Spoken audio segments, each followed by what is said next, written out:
Hey YouTube.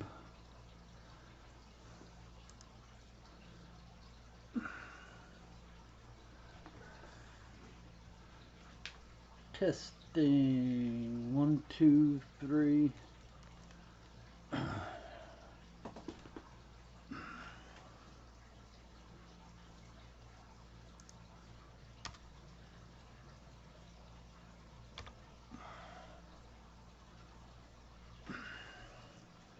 Well, once again, I am bereft of topics.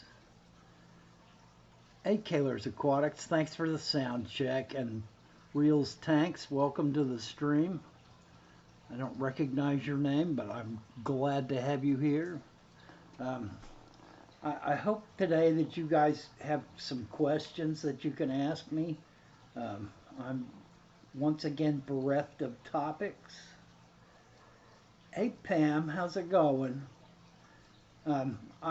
I belatedly caught your live stream. I like your dog. Um, I I've been casting around for a topic this morning, and I really haven't found one. I'm on early because we have some company coming over, and I wanted to get it out of the way so we could go out to eat when they get here. Um, so I'm on about an hour early from my normal time. Um, I've been watching other people's YouTube videos, trying to come up with a good topic, and I basically failed today. I really enjoyed Joseph J.H. Aquatics. Hey, Cobwebs Cavern, welcome to the stream. I enjoyed Joseph's microscope video that he did. I'm really sad to see that his Nigricinctus have problems, have issues. Knock on wood, mine are still doing fine in the tank. But I enjoyed his microscopic work that he did. I think for a noob, he did a good job of getting himself a slide. Hey, Cody's son, welcome to the stream. He did a good job of getting himself a viable slide full of whatever it is that's afflicting his fish. Uh, Nematodes is what it looks like to me, and I've gone through a bunch of my books, and I can't locate directly exactly which one that it is. So a microscope is a mixed blessing sometimes, unless you are a fish biologist who's spent a great deal of time studying diseases and what they are.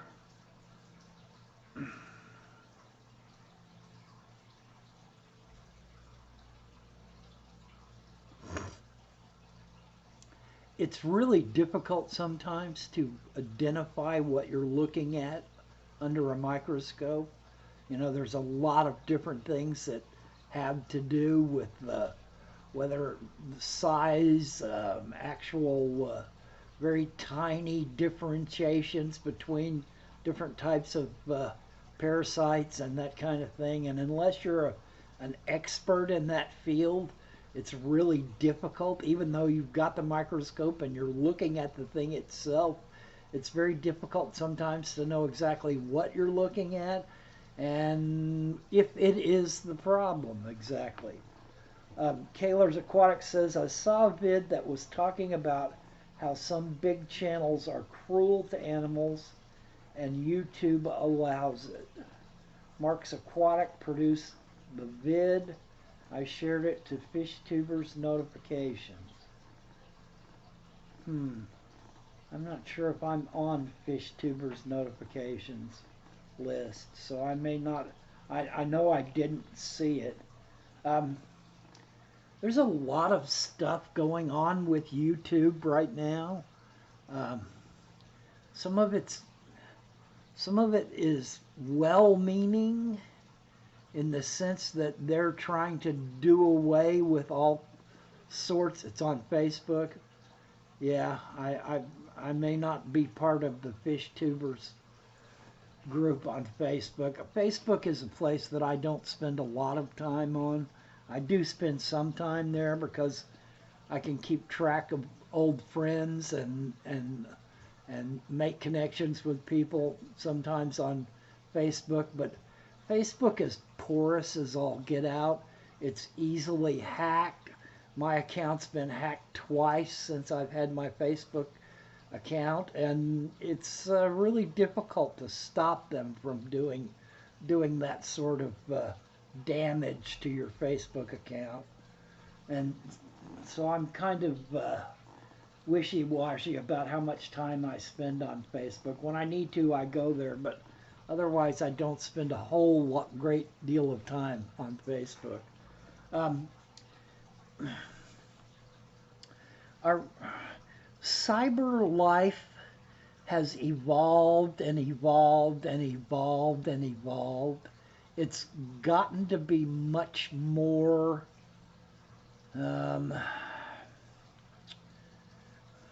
it takes a much deeper understanding now to recognize what's being done in cyberspace, and a lot of people are taking the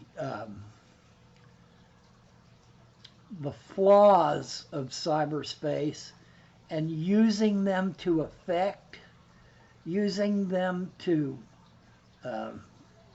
jaundice people's opinions of certain situations. And I'm trying to steer clear of politics here, but politics is one of the big areas where cyberspace has morphed into something that's almost dangerous. Hey, Kevin Hyatt, welcome to the stream, man. Long time no see. I'm on early today because of family coming in, and so maybe that's why you managed to catch me. Cobweb Cavern says, I think the person best placed to judge an animal's welfare is its owner. I highly doubt anyone in YouTube is deliberately mistreating pets and uploading it. Yeah, I once again, YouTube is trying to at least make a slap at countering hate speech, and they have removed a bunch of people's stuff, and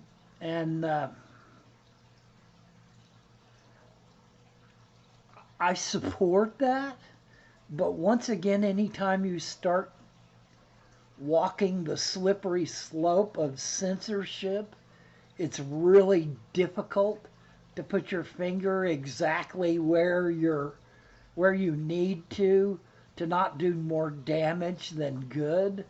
And while actual hate speech definitely needs more tending to, it's hard sometimes to, it's the what's the guy from WikiLeaks?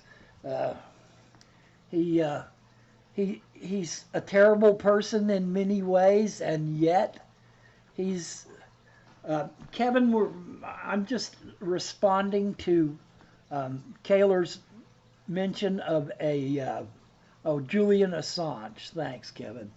Julian Assange is such a polarizing figure because, let's be honest, the guy's pretty much a jerk in his own right, and that doesn't help the situation. And yet, some of the things that have come out because of Julian Assange's work in cyberspace are very valuable. They probably would have never come out any other way. And yet he's basically dumping state secrets into the public sphere of the web. And so it's a really difficult decision to make whether to censor someone like that or not. And 9 times out of 10, while the idea of censorship may be well meaning, it often turns out to be more destructive than what they're trying to solve when they censor. um, Cobweb says, I think the person best placed. Oh, I read that one already. And then Kaler responds saying, actually, they are cobwebs. He gives an example of offering a huge ancient lobster from an online food company. They played with the lobster out of the water, held it up by its claws, and put it in fresh water. Yeah, that's not really good.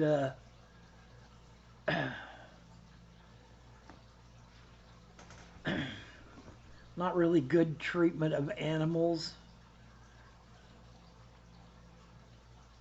Um, then salted the tank and said now it's salt water. In effect, they tortured the poor thing for hours. That whole channel is based on this type of spectacle of abusing aquatic life.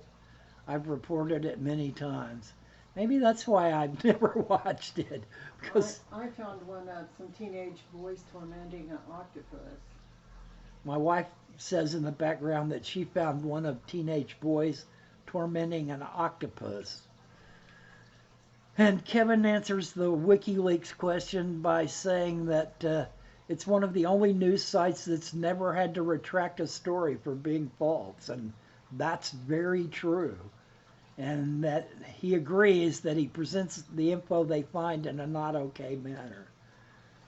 And Kaler says a huge part of the problem is the attitude that it's not our business, that it's the owner's place to judge the care when a channel exists just to get likes and subs through animal abuse.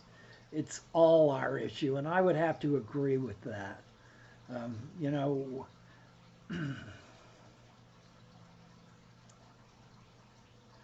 Kevin says that his L236s are breeding like crazy, and he's got about 40 fry growing out now. Wow. Wow.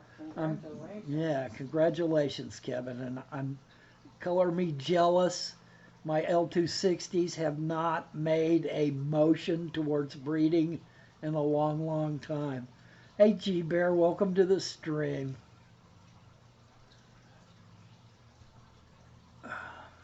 Yeah, I'm color me jealous, Kevin. My fish,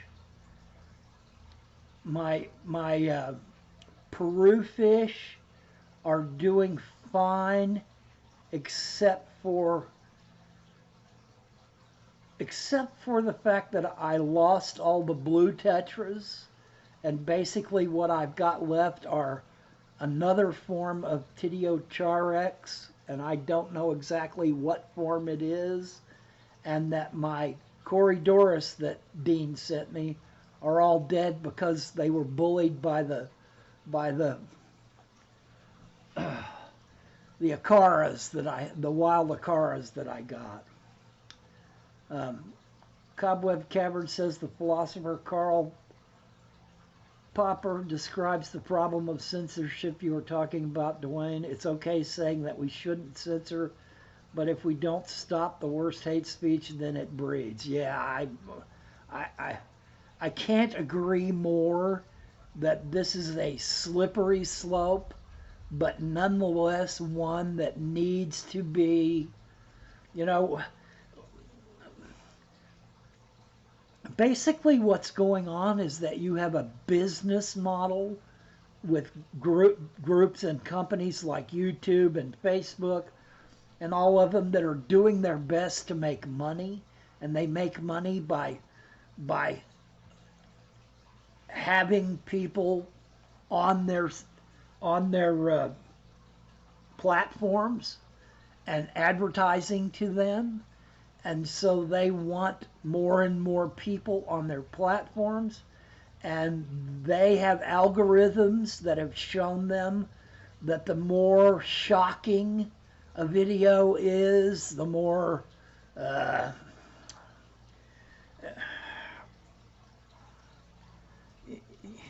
it's just a business model that breeds a certain type of video, a certain shocking, like shock journalism, snuff films, those kinds of things that are really in a dark area, and yet they're titillating and exciting.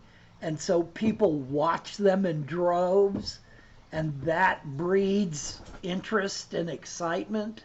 And because of that, the the the platform does better, and so they lean towards those sorts of things. If you watch what YouTube presents for you to watch, in the sense of what types of things, it will take something you have watched and then give you the most exciting, on the fringes version of that kind of video that it possibly can, because it's pushing those kinds of far right, far left, far whatever spin you want to put on it, types of videos, because those are the videos where the most hoopla is going on about. And I can see in some ways that might apply to animal husbandry, animal rights, in the sense that videos that show shocking treatment of animals might generate, massive viral videos that people want to watch. I mean, basically the videos are pandering to the worst aspects of human nature, the desire to pull wings off of flies and to, treat creatures that are lesser than ourselves, in the sense of we're more powerful, badly. And let's face it, we're in a societal issue right now where we're in punching down, which I'm not sure if anybody knows exactly what punching down is. It means that you mistreat those below you in a regular manner, in the sense that it's your right to mistreat things that are beneath you. The thin veneer that separates us from pure chaos and civility is a very, very, very thin layer. It is a very malleable membrane. It is very susceptible to damage, and chaos rushes into any of those openings. And if our society is eroding the thin layer of civility in its everyday actions, if suddenly we are going out of our way to do mean-spirited, bad examples, punching down all the time, then we will eventually have a society where there is no civility, and we will be mired in constant chaos. And there are some people out there in this world that feel like chaos is their element, that they feel much more comfortable operating in chaos than in civility. They don't like the rules of civility. It hinders them from doing the things they want. Okay, enough about me waxing political. We're bordering on the rant stage here, and I'm just trying to get my hands around the parameters of this idea of YouTube's new censorship. That while I applaud them trying to do something to curtail hate speech, I think that's an area that definitely needs to be, looked at much more clearly.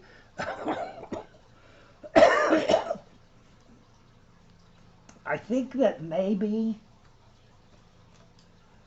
if you're dealing with great evil, and by great evil I mean people that are actively seeking to do wrong things for their own gain, people that truly want to destroy society. I try to be brave. I try to be brave, Haley.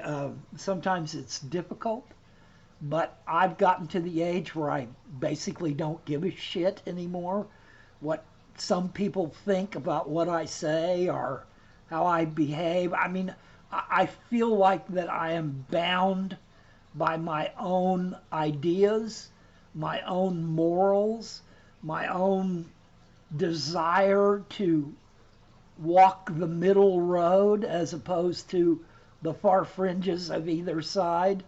But but uh, but I frankly I've lived long enough where I feel like I have the right to say what I think. And you too, Pam, you can say what you think. And you know, if people don't like that, then they can always go somewhere else and watch something else or watch someone else rant. I think we definitely, as a group, need to come down on the side of animal rights and animal husbandry. You can make the case if you stretch it out long enough that us keeping fish in tanks is cruelty to animals in the sense that we're taking them out of the wild and forcing them to live in an unnatural environment. But you've got to mediate that look with the idea that in many places humanity is already destroying their natural habitat, and that we as human beings have a duty. I mean, even if you look in the Bible, man is supposed to husband animals, not destroy them willy-nilly for no reason. It's even in Christianity, the belief is that we are the stewards, not the destroyers, and so we need to, as fish hobbyists, as keepers of animals, understand what our responsibility is. And yes, when we're new to the hobby, we're going to kill a lot of fish. There's no two ways about it. We're going to buy fish we don't know how to take care of. We're going to be so bad at taking care of fish that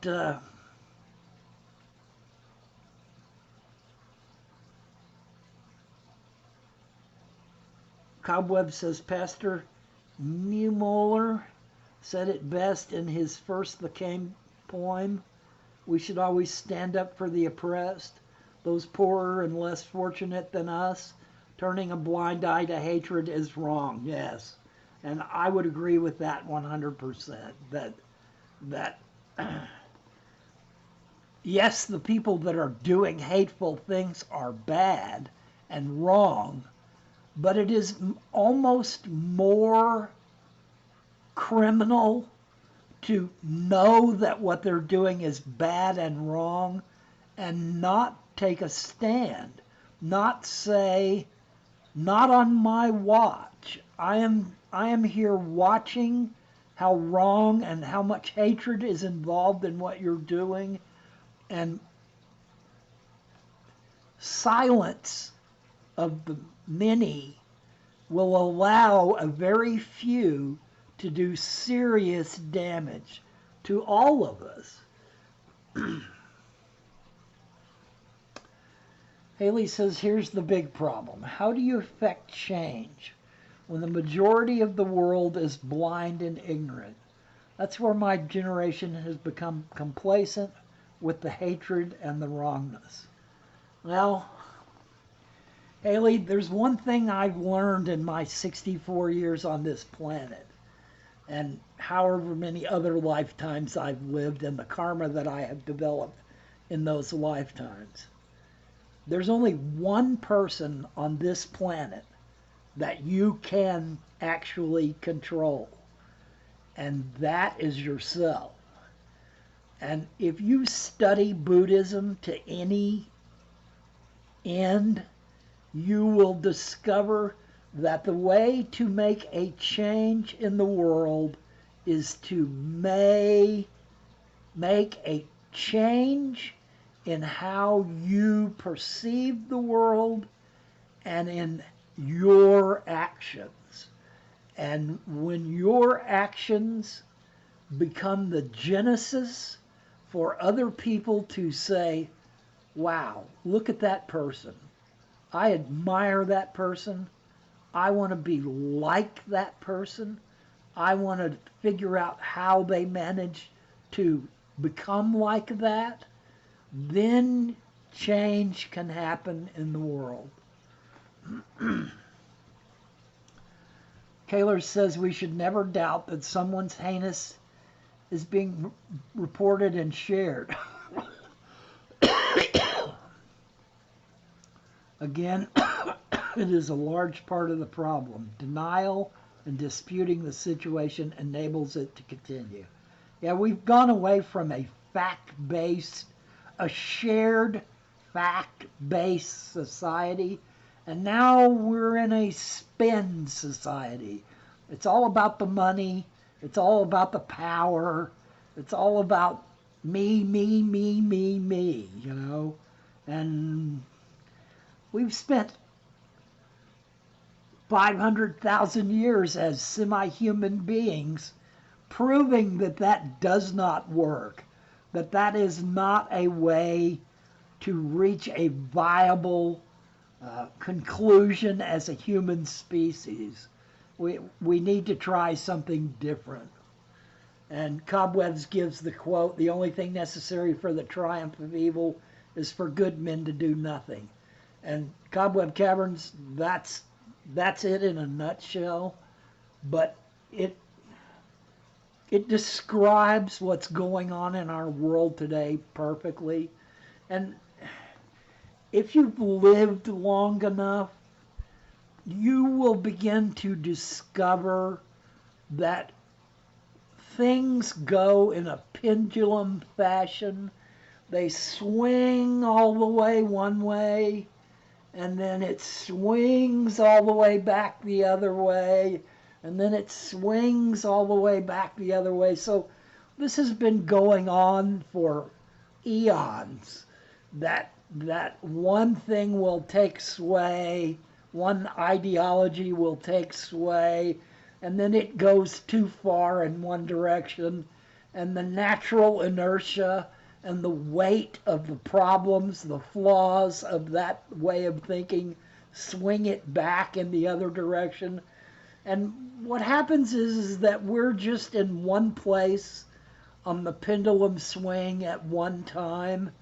And so it's like two kids on a teeter-totter. We have to slide in towards the fulcrum so that our weight makes more or less difference between the other person on the other end of the teeter-totter. Two people sitting on a perfectly balanced teeter-totter, two children, is not much fun. It's a lot more fun when the teeter-totter is going up and down.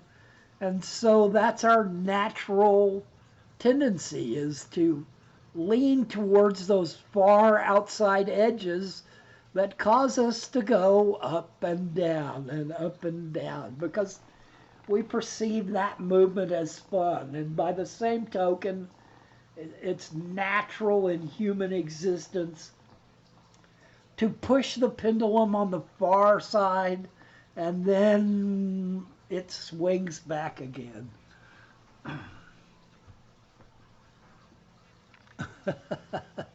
Somebody's quoting Michael Jackson. And Michael Jackson was a great artist. Michael Jackson is a product of his upbringing. He couldn't really help be who he is by the way he was raised. And that's kind of, what we do as human beings. We raise our children. We raise our children to be what we think they should be, or we don't do a very good job of raising our children, and we turn them out to be really flawed human beings. And it's any person that we respect in the fish hobby, you guys are talking about the controversy around Michael Jackson, and there is a ton of controversy. But I'm here to tell you that any person that you respect in the fish hobby is the same way. They all have their own flaws.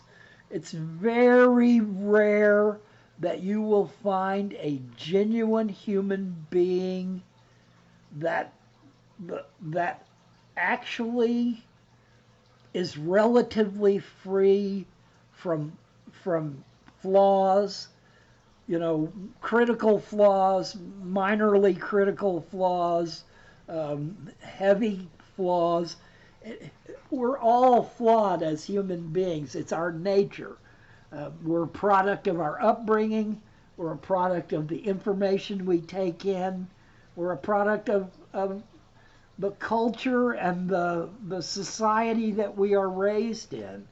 And then we're also a product of the variability in our human beingness. Some of us have good natures, some of us have bad natures, and you're going to find exactly the same environment in the fish keeping world. I keep trying to pull this back to fish. Everyone that you deal with in the fish keeping world is a flawed human being. And so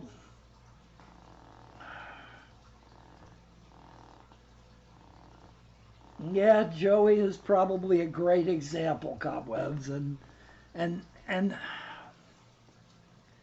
the thing to do is to take stuff with a grain of salt and to put your foot down when you feel like you really have to put your foot down. Joey doing jail time is probably more a product of his behavioral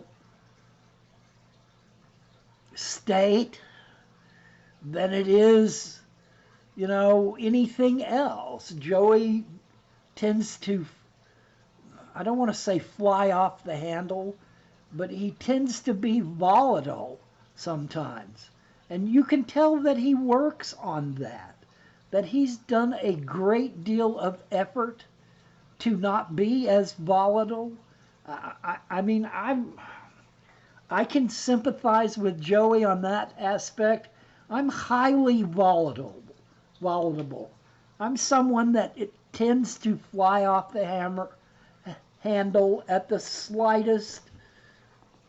It's one of the reasons why I spent so much time studying Buddhism, because I wanted to learn how to deal with my anger management issues. And my anger management issues are a product of my upbringing too. I am a product of my childhood. I'm a product of my own failings mentally. I'm a product of my society and my society's failings. So we all have our issues.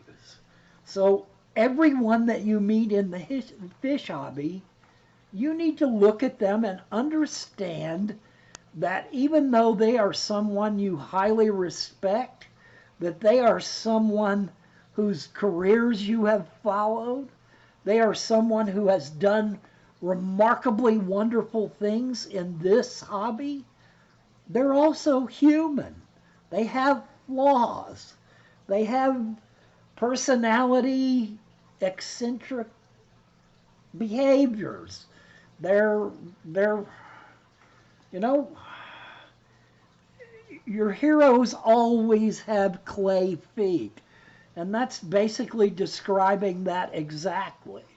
So don't be surprised when you discover the clay feet on your heroes. Now, that's not to say that every hero has clay feet, because some of them don't. Some of them are heroes through and through.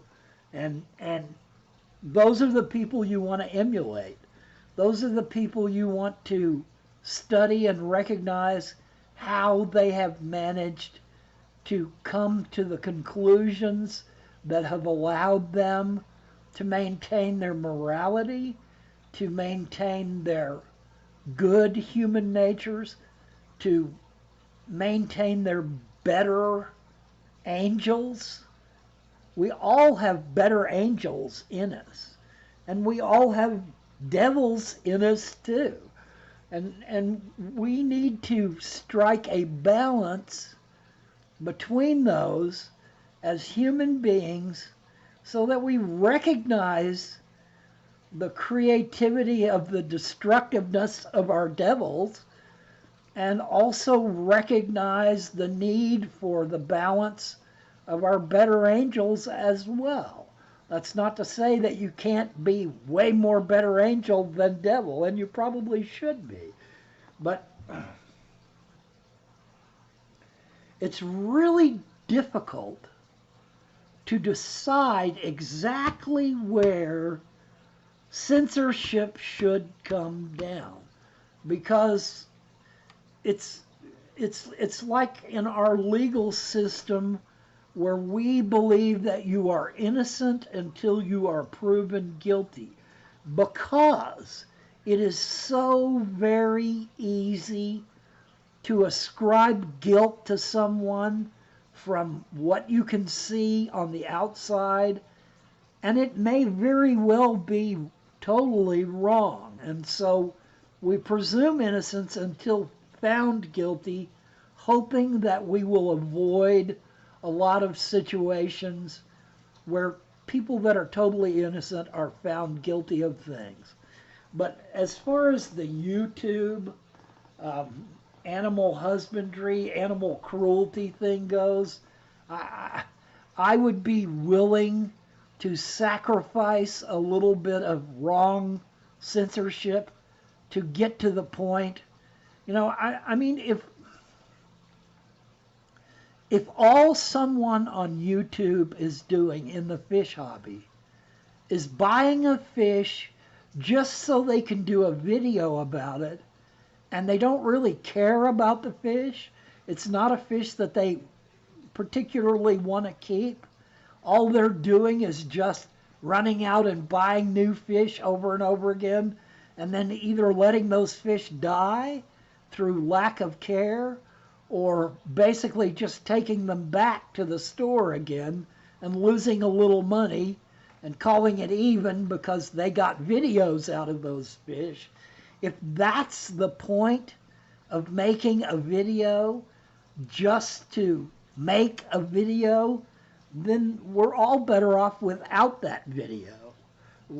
The idea behind the video is not only pointless, it's destructive. It's like people in fish clubs that only buy a fish just to breed it to get breeding points. Anytime you set up some sort of competition where people are vying for the most viewers, where people are vying for the most points, where people want to be number one. And believe me, we are competitive as human beings.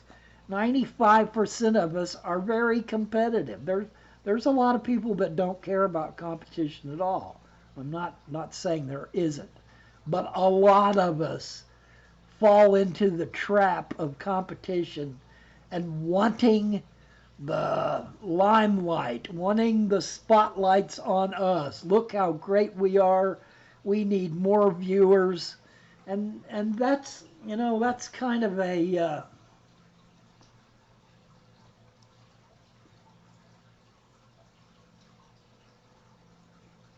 Mr. B's fish, and welcome to the stream. The only limits left are the ones we put on ourselves after that. Then no one can control what you think or feel about anything. It is up to you to decide how to react to any situation. And that's true. That's He prefaced that by saying we are limited to our knowledge and what is available to us at that time to base knowledge on. Yes, it's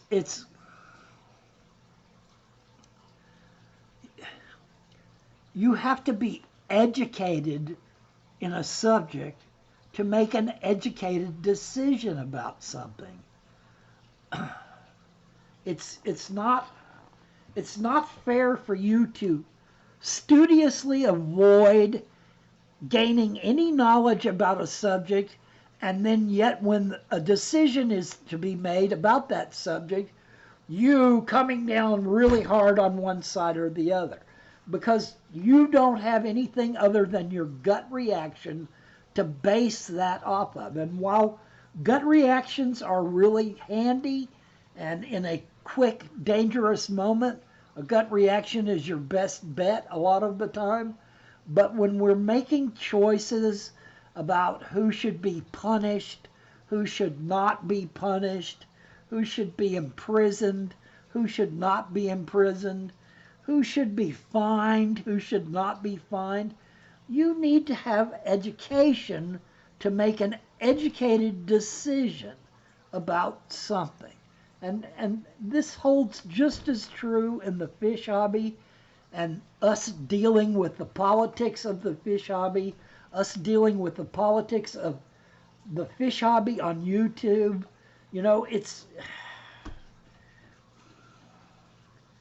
It's up to us to learn as much as we can about a great variety of subjects, so that we are not left in a situation where we have absolutely nothing to bring to bear on a question that may decide someone's fate. Hey, Valley Fish, welcome to the stream. Guys, we've got company coming here in about 15 minutes, so I'm going to start wrapping this up. I appreciate you guys proffering topics that have gotten me started. I'm not sure how useful they're going to be for people that are interested in fish only and nothing else. It's really hard sometimes to stay away from politics, to stay away from politics in the fish hobby, to stay away from politics in our world, in our countries. It's something that really has an effect on our lives, all of our lives. And we cannot stick our head in the sand about a subject and then expect to make an educated decision about a subject. We are in exactly the same situation as fish keepers. Hey, Corona Ken, welcome to the stream. Hey, Denny's Fish Tanks, welcome to the stream. I didn't notice you before. Ken, basically this was just a political rant. So I keep trying to drag it back to fish keeping, but it's hard to go there. It's just critical. I don't know how to stress this any more than possible, that it is incumbent on us as human beings to learn as much about the world around us as we possibly can, to bring to bear logic and reasoning on the questions that we face in our lifetime, in our countries, in our world, before we feel like we have the right to make an educated decision about what it is that we're deciding on. We should not make decisions that affect other people's lives on gut reactions alone. Yes, take into account the gut reaction, always. Sometimes the gut reaction is right when all the education in the world is not right. But this is something that you can put into practice in your fish keeping just as easily as it is in society. Because when we are faced with a decision to make about our fish's well-being, and it's a life and death decision, you're deciding often a fish's life or death. And it is incumbent on you as a fish keeper to educate yourself as much as you possibly can before you are faced with that life and death situation for your fish and are forced to make a decision about how you will proceed. Now, of course, we're all going to make wrong decisions. Our world is a product of wrong decisions made. And yet, unlike society, we as fish keepers need to make extra sure that when we make a life or death situation for our fish, and we choose, as educated as we believe we are, that when that decision turns out to be dead wrong, and our fish die, or our tank crashes, or something, there's a bad outcome from our decision on the choice we had to make, that we use that as a learning experience. That we do not make that same mistake over and over and over again. We need to evolve our skill, evolve our abilities, evolve our fish keeping behaviors by whether we fail or succeed when we make those educated choices. If our educated choice turned out really badly, we need to investigate why it turned out really badly. We need to learn more about that situation so that when we're faced with it again, we recognize that the choice we made that time was really destructive and that we do not need to make that choice again. And I guess I'll end it there because that's about as far back towards fish keeping as I'm going to be able to drag this string. Thanks for spending your time with me, guys. I hope it's proving useful in some form or fashion. I don't mean to rant. My wife says that I lecture instead of give talks, but that's a product of my upbringing as well. I was lectured too, so I tend to lecture when I get away from being in strict control of what I'm doing. Okay, guys, have a good rest of the weekend. Good luck with your fish.